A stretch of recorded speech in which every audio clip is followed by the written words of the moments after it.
But with God's help, we're beginning this week with the Parsha of Korach in Likuti Torah. Likuti Torah, very interesting, shocking, shameful story, one after the other. Last week we learned about how Moses had to deal with the scouts that he sent in to scout out the land of Israel, and the Jewish people, as a result, refused to go into the land of Israel, and there was decreed on them that they were going to have to wander in the desert for altogether 40 years and all die in the desert. Terrible, terrible story. They totally ignored all the miracles that Moshe did for them and all of the connection, that the obvious connection that Moshe had with Hashem, and the leadership of Moshe, and the self-sacrifice of Moses and everything. They just totally abandoned the whole thing. And the Rebbe gives a good reason why that they did, because they wanted to stay in the desert. They thought that that was really what God wanted. In other words, they didn't want to leave God. They wanted to stay in the desert and learn. Well, here we have another chapter, the same thing. When the Jews were in the desert, they just made trouble for Moses. Seems that, because why? I'll tell you why. The reason is very simple. King David also had a lot of trouble from the people. The reason is because the whole purpose of Judaism is to change your nature. It's to change. People are naturally selfish. People are naturally selfish. They're thinking about, what they're going to get in this world or in the next world, and they want, comfort, and they want assurance, and they want power, and they want success. That's what everybody wants. Why not? That's what God made us, right? So that's the way. So comes along Moses, and Moses says, okay, we're going to leave all that. All that is this selfishness, and that's a result of the sin of the tree of knowledge. So now I'm going to give you the Torah. In the Torah, you're going to learn how to serve God. It's going to be a whole new thing. You're going to be able to serve the creator of the universe and never think about yourself, which is the most happy and precious thing there can possibly be. Right? You see a person that's a concert pianist or something, he doesn't think about himself. He's thinking about the music. Right? You see a person that's a good builder or a good auto mechanic or whatever it is, when he's working, he's not thinking about himself. He's got a good job, and people enjoy that. People enjoy that. We talked about that a lot of times. That was the big, this principle that people love to work. They love to help each other. They want to express their potential in a positive way. In a way, that was the whole basis of, it was misused, but that was the basis of communism. Everyone is going to work according to their ability. Oh, this is wonderful. We're going to work.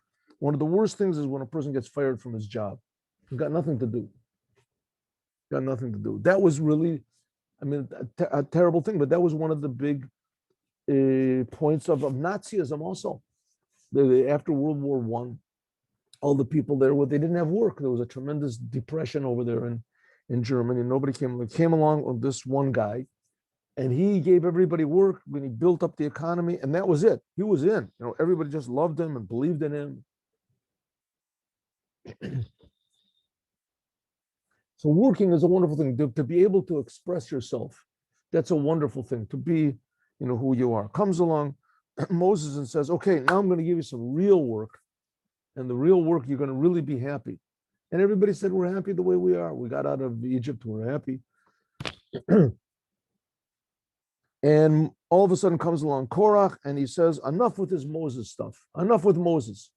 We needed him to leave Egypt. We needed him to get the Torah, and that's it. We don't need him anymore. And everybody said, yay, that's it. Now, how was he so successful? How did he succeed? What was exactly his point? How did he appeal to all of the Jewish people that had seen these amazing miracles, and they knew that they couldn't trust themselves, right? There was already they didn't want to go into the land of Israel. God said they should go in, and they said, we're not going. And God said to them that they're all wrong, and he punished them. So they knew that they can't trust themselves. All of a sudden comes along Korach, and everyone says, oh, now we're right. Right now we realize that Moses is wrong and that we're right. Now we can trust ourselves. What happened? What was his point? What was his point on? Now, of course, and this is a very interesting, how do you say, scholastic investigation. What was the psychological motivation of Korach? But the important thing is, what does it mean to us? What does it mean to us? What type of a mistake could it be that we're making? If back then, when all the people, they saw God and they saw how great Moses was, and they saw clearly that they were making, they say the story with Korach happened right after the spies. They saw that the people saw they couldn't trust themselves, that they couldn't, all of a sudden, they had all this going for them, right? That they should make the right choice and that they shouldn't go against Moses. And nevertheless, they went against Moses. So for sure, what chance have we got? And obviously, we must be making the same mistake. And also, it must be that the Rebbe at least has faith in us that we won't make it again, because he's telling us about it. He's not telling us to make us feel depressed, right? If though that generation were losers for sure, we're losers. I mean, you get exactly the opposite. The purpose of Chassidut is to make us realize how good we are, how close the good is. We just have to sort of clean ourselves up a little bit and get rid of this false ideas. So that's what we're learning here. So let's see. It's a bit deep. It's a bit deep what we're talking about. This is not we're not learning, psychology or behavioristic Judaism or something like that. This is a very deep thing. It's talking about the essence of the soul. The essence of the soul and the essence of how God works in the world. What's going on over here? How important it is to God that we serve him. That's the whole purpose of the world. The whole purpose. Let's go. Vayikach Korach ben Yitzhar ben Koras ben Levi. That Korach took. It says, what does he take? He took all the Jewish people. Took everybody aside. Ben Levi and Dasan v'Aviram. And that they made war against Moshe. Says that's what it says. Korach took everybody, all the Jewish people, and he made a war against Moshe. And he said, "How long are you going to rule over us? Who are you, Moshe?" So it says that basically Korach wanted two things. He wanted to depose Moses, and also he wanted to exchange himself for Aaron. He didn't think that Moses should be a leader, and he didn't like the idea that Aaron was the Kohen Gadol, was the high priest. And Rashi explains, even though that he was also, if he would have been born a little bit later, he could have been the high priest also, but he was, okay, we'll see. Vayikach Korach ben Yitzhar ben Kaas ben Levi, Lahavi and Inyan, Machlokas Korach, Va'adaso al Moshe. Let's understand what is the argument between Korach and his group on Moses and Aaron. Obarabos in Midrash Rabbah, Parsha Zu, Omer Rav Levi. Rav Levi said, Lama Chalak Korach. Why did Korach disagree with Moses? Omer, he said, Korach said, Ani Bano Shel Shemen. I am the son of oil. Yitzhar. Yitzhar means is oil. Yitzarecha. Yitzhar. Shene'amar v'tiroshcha v'yitzarecha. Yitzhar means oil. Asher nishbal avotecha lotet lecha. That God swore to give to you. The land that God swore to give. I am the son of oil, he said. That's what it says over the Reish Parshas Akev. Tirosh, this is wine. V'yitzhar, this is oil.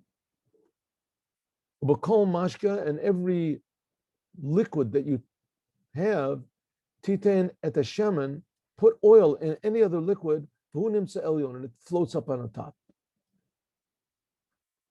If so, said Korach, ma elu shenimshechu b'shemen, if there are these people, Aaron, and they were anointed with the anointing oil, b'levad alone, natlu kohuna, they took the kohuna, Malchus, Aaron, he became the high priest, and Moses became the king.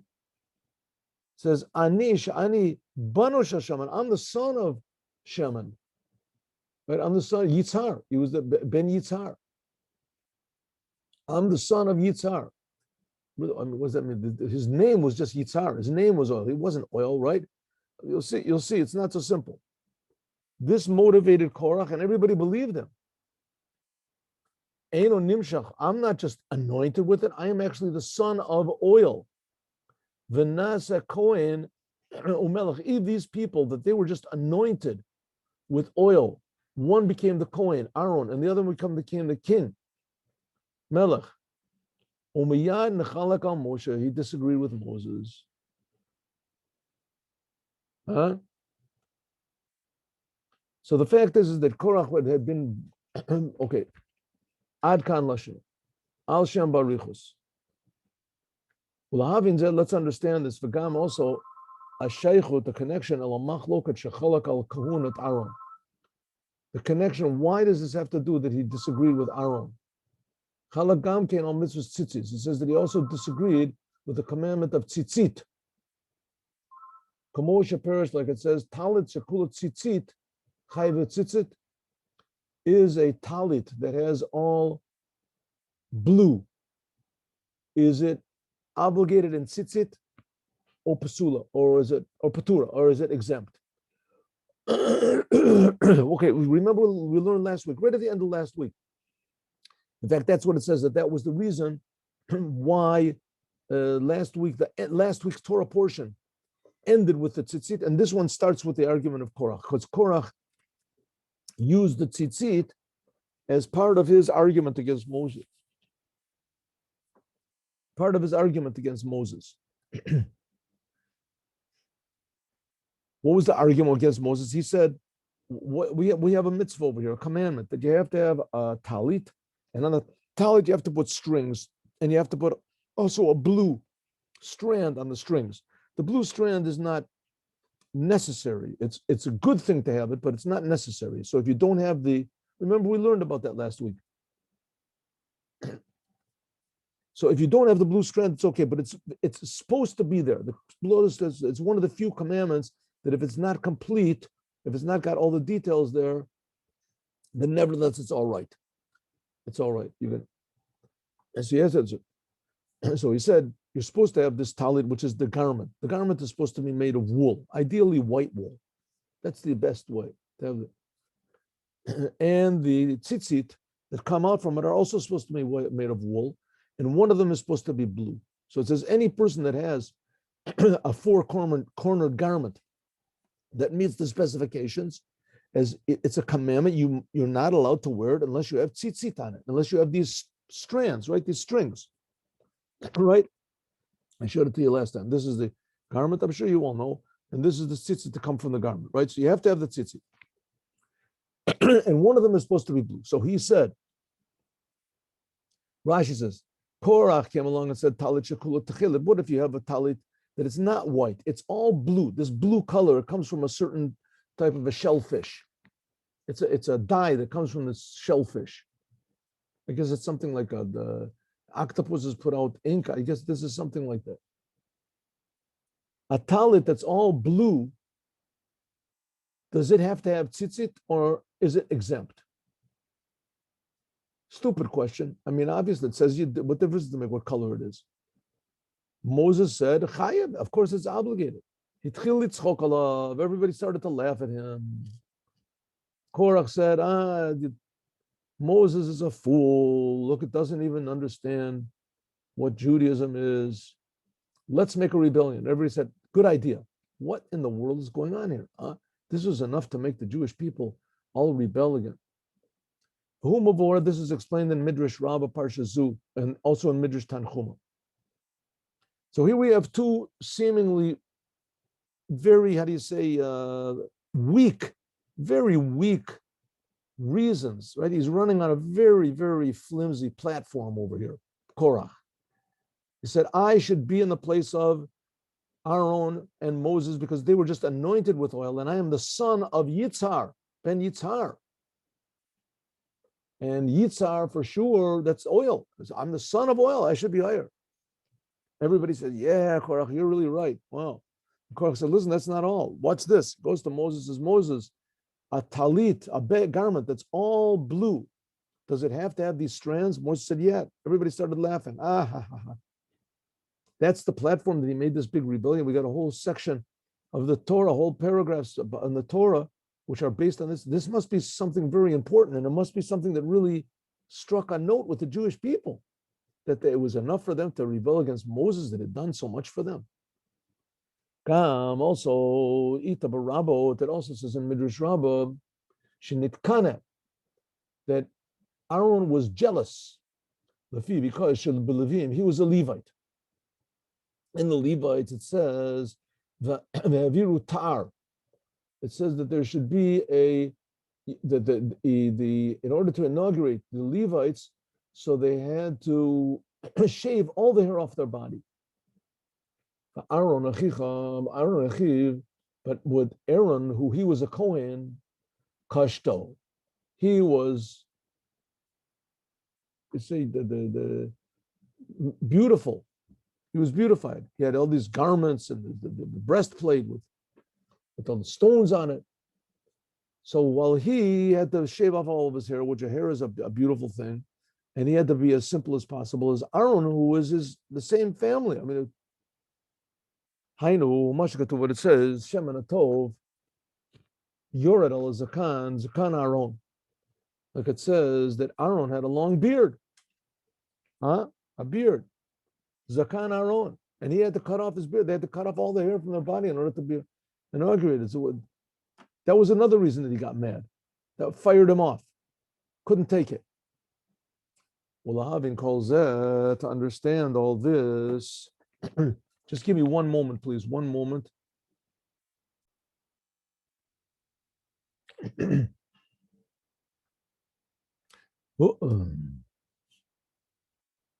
Okay, tzitzis, like it says, Ulahavin calls it to understand all this. So Aaron had a beard, and he didn't have a beard. He had to shave it off in order to be inaugurated. So he didn't like that. So here we have these three things that Korach did not like. First of all, he said was the son of Yitzhar. Yitzhar means oil, and that's better than just being anointed with oil like Moses and Aaron. So he wanted to take their place. Number two, tzitzit. Why does it, a garment that's all blue, have to have also strands? Right? Why? Like Moses said, everybody laughed at him. Third one is that Aaron could have a beard. And he at one point had to shave off the beard in order to be inaugurated. Why? Okay, these were the three things. Is this sufficient? Obviously it was. And not only that, it convinced all the Jewish people. So what's going on? The Havin calls it. We have to, if we want to understand this, we have to understand a little bit of mitzvah, the mitzvot, asiyut tzitzis. What is this mitzvah of tzitzit? What is the thing of mitzvot in general? What is this idea of mitzvot? The Jewish people have mitzvot. They have to do these commandments. What's this idea of commandments? Why do you have to do the commandments? So it explains the reason we have to do the commandments is in order to make God happy. Commandments makes God happy. That's why God made the whole whole world. Made the whole world. And especially the commandment of tzitzit. Tzitzit is especially like the ultimate commandment in a lot of ways. In a lot of ways, it's the ultimate commandment. We said if you look at the tzitzit, you remember all the commandments. Remember, we learned last week. Okay, so let's understand this one commandment of tzitzit. Now, Judaism is the only religion that has commandments. There is no other religion that has commandments. Other religions have rituals, they have their heritage, they have their customs, they have whatever, but the ceremonies, holidays, but they don't have any commandments from God, directly from God. And even the rituals and the things that they have, they're not very exact. There's not exact measurements that they have to be. If there's one little detail missing, then it's not a ceremony. It's not a ritual. But only in Judaism there's a thing of commandments. Everything is to be very, very exact, to do exactly what God wants. Okay, so tzitzit is going to be one of the examples. Now, at the same time, these commandments, they come from God. This is not, they don't come from some spiritual level or some sort of an angel or some force. This comes from the creator of all the angels, the creator of all the forces, the creator of time, the creator of being, the creator of all existence. As we said a lot of times before, we can't really say God exists. God creates all existence. His existence is infinitely, infinitely more real than anything that we can possibly experience. Heaven and all these levels going is like nothing. And when we do exactly the commandments, it makes God happy. That's what Judaism believes. What about us? God is okay. He creates us. He knows what to do with us. He's okay. He only wants the best for us. What are we going to benefit? Leave that up to God. Nevertheless, here we got the ultimate commandment, tzitzit. Tzitzit says, tzitzit, you have to make tzitzit. What are these tzitzit? Patil techelet, you have to make a blue string.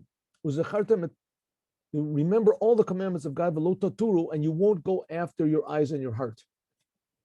Now we're going to skip a little bit over here on this mimer, but let's go.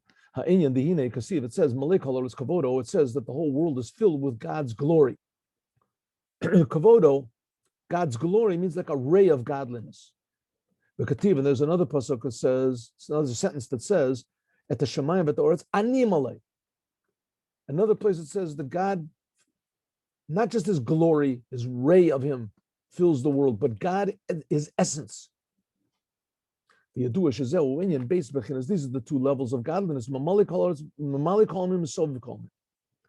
one aspect of God that fills all the worlds, each world is different, each creation is different. The Soviv Kalmim, and that God surrounds all the worlds. The whole entire creation is exactly the same. They exist. Soviv Kalmim is, if you want to call it, undifferentiated existence. It's just the fact that things exist. We'll learn it's not that simple, but Mamalik Kalmim is how everything is different. Like it says, another place, other Maimorim. That's what it is, the whole idea of the Torah and the commandments. The Torah and the commandments, like it says, Levushik talag chavir. This is an vision of Daniel. It says that God's garments were like white wool. Talag means like snow. Chavir, white snow. Oh. I'm leaving right now. Like it says, like white snow. There we go. It says, Levushe katalag chavir, like his garments were like white, like snow that is white. The sar reshe, and the hair of his head, ka'amar nakeh, like white wool. Amar is wool. Hainu, this is the level of Soviv Kalmi, the aspect of God's that surrounds all the worlds. This is called his garments. Like it says, Hashem melech ge'ut lavesh. This is the source of the commandments. That the commandments are also called garments. Commandments, when we do commandments, these are the garments of God. And the level. So the commandments, this draws down from, we want to call God's essence, God's being. This is what's called, this is like the garments, and the level that was the garments that Daniel saw, that God was wearing these garments like white wool, and the sarushi, and the hairs of his head, hainu masha meir, that which shines in a way of panimis, the hairs, those are individual strands. This is mamalik home. That's the source of the Torah. The Torah has all these different laws and everything, but the commandments, also the Torah is understood. You can understand the Torah. At least you can understand the ideas in the Torah. And the Torah is given to understand. That goes inside. That's like strands. There's all these different arguments. The commandments are all the same. You don't understand, can't understand the commandments, why it makes a difference to God that I should do this or I should put on tefillin, why. So the commandments, that surrounds us. We can't, in the commandment of tzitzis includes both of these. Moshe, like it's explained in another mimer, Ani Ladodi. Asher hotzeti etchem me'eretz Mitzrayim. I'm sorry, no. Divra Maschal, Ani Hashem Elokechem, Asher hotzeti etchem me'eretz Mitzrayim. I am God that took you out of Egypt. That's the name of the mimer. Ki atalit, what is tzitzit? That there's a garment, that's called a talit. This is like the garment. We said that surrounds. Therefore, the main mitzvah is the talit. It should be white, and it should be made from wool, and wool of sheep. That's the best way to make it. You can make it from other garments also. It can be other materials. But the best way is with sheep's wool, and it's white. This is like the idea that his garments were like white snow. That's the level of Soviv called him. There's another mimer, look, etc. The tzitzit, these strings that come from, this is also, it's made from the same substance as the garment is. Hainu, bechinat sa'areshi. This is the hairs of his head. Ka'amar nake, it is like white wool, clean wool. The lamed beit chutim, there's 32 strings. What do we say? There's 8 strings on each corner, 8, and there's 4 corners, so 8 times 4 is 32. There's 32 strings. This corresponds to the 32 paths of wisdom. Masha nimshach. In other words, what does it mean, 32 paths of wisdom? Which is that which is drawn down from the essence of God to shine in a way of or panini, to enliven the world, to create all these distinctions and differentiations of the world. That's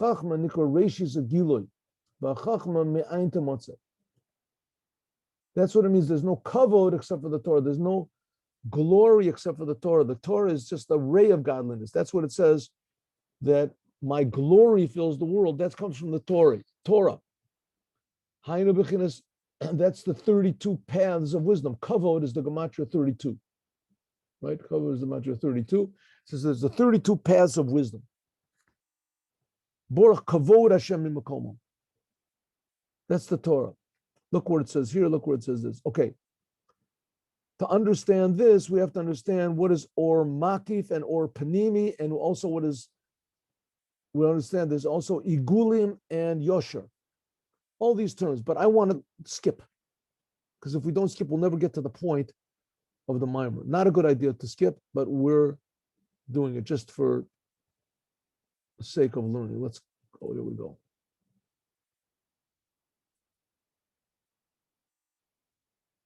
When you learn it, don't skip. We'll see if we finish. Maybe we'll go back. We'll see.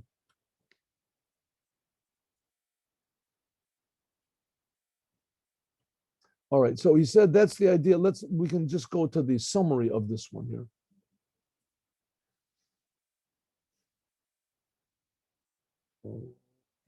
Here it is. Kitzer. Okay, so we've skipped 2.5 paragraphs.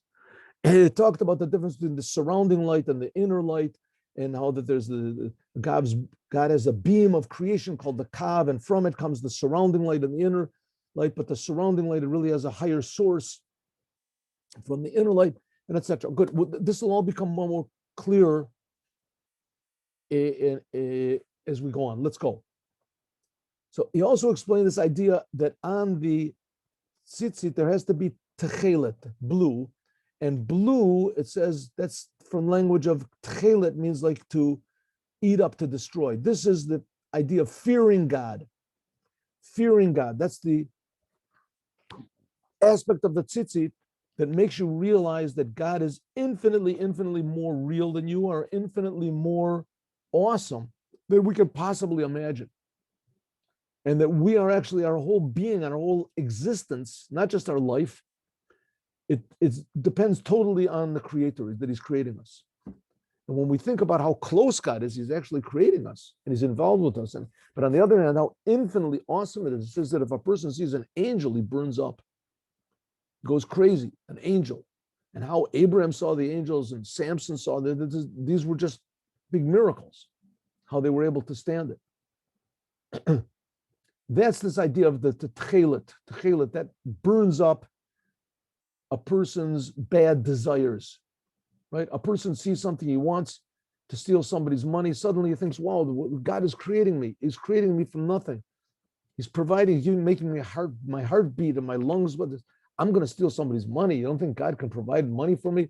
And he doesn't. That's the blue of the tzitzis. Okay, let's go.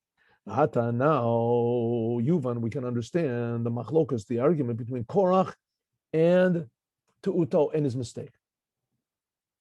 Omar Korach said, talit should call it tchelet, a talit that is totally blue. Kisvei Arizal and the writings of the Arizal is the ultimate Kabbalist, especially in our generation. All Kabbalah comes from the Arizal. Today, the Arizal was only like 400 years old, so there were a lot of Kabbalists before him. But the Arizal, he explained the writings of Rabbi Shimon Bar Yochai and etc. in a way, and that nobody else really did. And so all of modern Kabbalah comes from him. So the Kisvei Arizal, it's explained, the Nitkana Korach, that Korach was jealous about the beard of Aaron. He didn't want tzitzit, he didn't want the strings to come down. He said it's good enough if the garment is all blue. And also, he was jealous with Aaron's beard. He wanted to have a beard also, or that Aaron shouldn't have one. But in any case, they should be equal. The whole idea of the high priest, that was what Aaron was. Nikra is called Shushvina da Matronisa. He is the escort of the queen. Aaron. Shahu Mala Neshamas Israel. He elevates the Jewish souls, l'makorom, to their source. Ba'or Ein Sof Baruch Hu, in the infinite light of God. How does he do this? A Jew would see Aaron, all of a sudden he would feel Jewish. I'm a Jew. That's my whole essence. I'm a Jew. My whole thing is serving the creator of the universe. Hainu al yadei shemamshich lehem ahava rabba. That Aaron was able to inspire the Jews with tremendous love for God. Right? You would see Aaron, even if you didn't see him, just the fact that Aaron was there, and the prayers of Aaron, and the fact that Aaron was the service of Aaron, the fact that was a high priest, suddenly everybody appreciated the Creator infinitely more. Infinitely more. And above even the appreciation, the hearts of the Jewish people were aroused to the Creator automatically. That's the idea of the beard of the high priest, that he drew down this inspiration to the Jewish people. Like it says, like the good oil. Remember, we learned that from Psalm 133. Zaken Aaron, the beard of Aaron, that the oil goes down his beard onto his garments.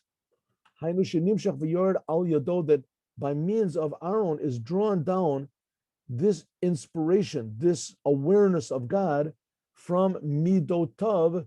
From midotav means garments, but it also means the different aspects, the emotions of God. Aaron was able to actually reveal the emotions of God. Now we have to remember something over here, that God is infinitely close to us. Infinitely close to us. What's the proof? He creates us. We are being created, every single human being in the world, everything in the world, but human beings appreciate it. Animals don't appreciate it. Every human being in the world is being created constantly by God, and we don't feel it. With Aaron's presence in the world, they did feel it. And they felt God's love. That God is not just creating us in this mechanical, the spiritual way. That's just the mechanics of the world. It's for, like the Eastern religions say, God is just this big amorphous, non-carrying blob of whatever.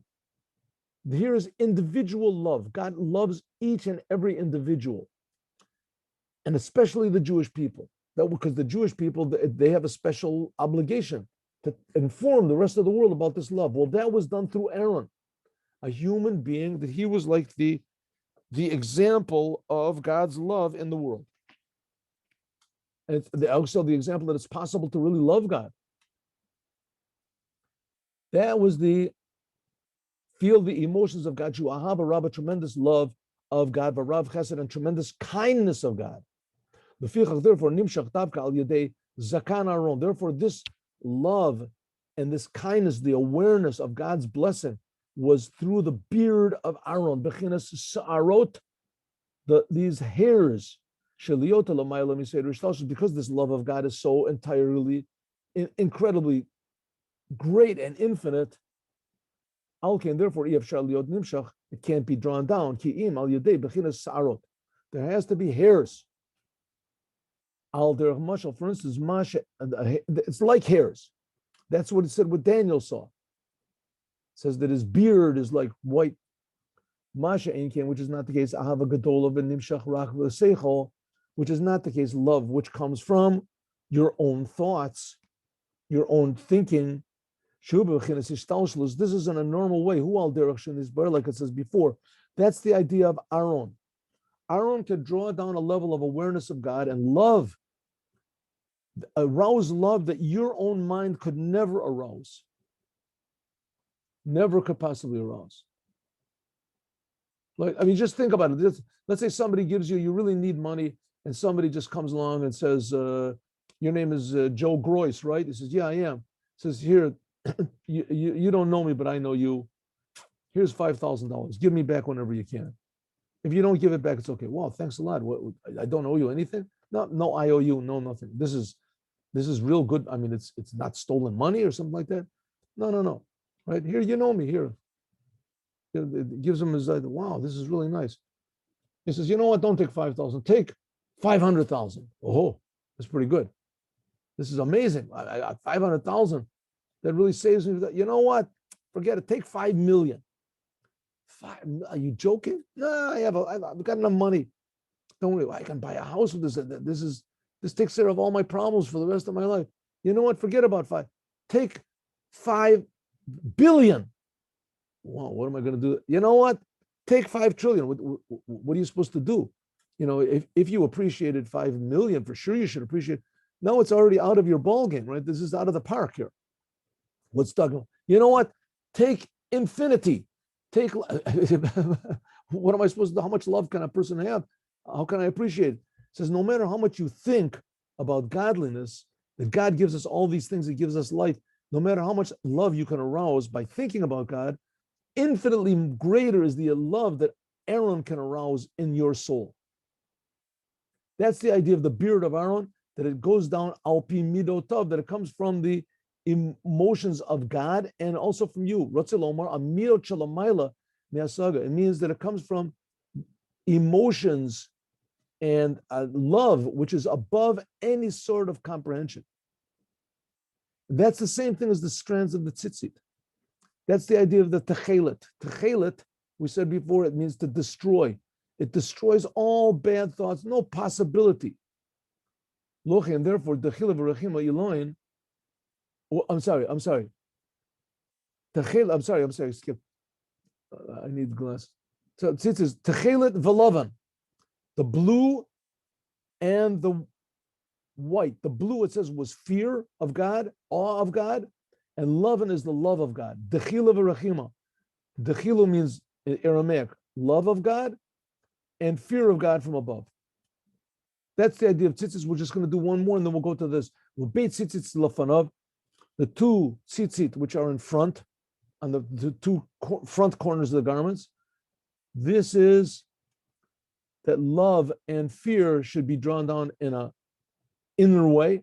Shu b'chinas hasaga, the meaning you can understand, which is nimshach b'chinas hasaga. Hainu shenimshach milamayla mi'achachma b'chachma, that it can be drawn down into wisdom and understanding.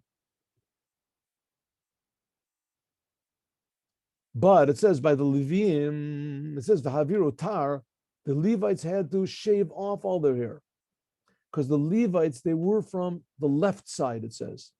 So therefore, it was too much. It was too much severity. Misitra the Smolim b'chinas gavura, they were power, the Levites. They raised their voices and sang a song, etc. But by them, it was exactly the opposite. In order, by them, the hairs were no good. It was not, The Levites were not like the Kohanim. The Kohanim, their thing was to bring blessing and elevate the Jews by means of that. The Levites, their whole thing was power, to bring God's power, God's awesomeness. Too much of that is not good. There has to be a lot of love revealed. So therefore, the Levites, and that was Korach. Korach, by the way, also means to be bald. Korach. Therefore, Korach had to shave. And this already is going to start a big argument. Okay, good, very good. But how did he convince the Jews about this? What has this got to do with all the rest of the Jewish people?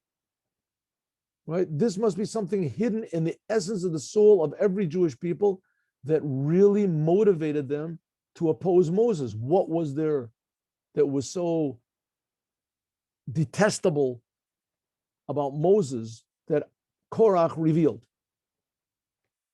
What was it that Korach succeeded in inspiring the Jewish people, this hatred, this opposition for Moses?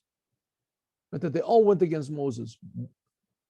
How can these ideas, these spiritual ideas, be so real as to cause a rebellion? We'll see.